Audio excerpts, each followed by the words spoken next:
శ్రీ విశ్వనాథ్ కాశీఖండం 10వ అధ్యాయం శివశర్మ పరలోకయాత్ర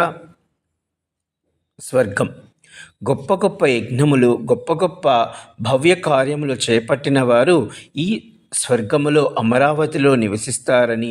యుద్ధములో వెన్ను చూపని వారు, మహామహా దానములు చేసిన వారు, రణరంగములో పోరాడుతూ మరణించిన వారు, రాజులు, గొప్ప యజ్ఞశీలు కలవారు ఈ ఇంద్రలోక ప్రవేశము కలుగుతుందని, ఇంద్రలోకము గురించి ఋగ్వేదములో ఎక్కువగా వర్ణించబడి ఉందని,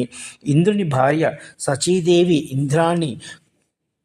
వారి యొక్క కుమారులు జయంతుడు, కుమార్తె జయంతి, దేవసేన అని ఇలా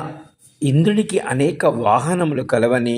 ఐరావతము, తెల్లని ఏనుగు, ఉచ్చైశ్వము,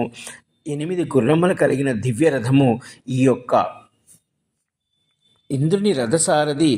మాతలిని అని మనకి చెప్పడం జరుగుతుంది ఈ శివశర్మకు.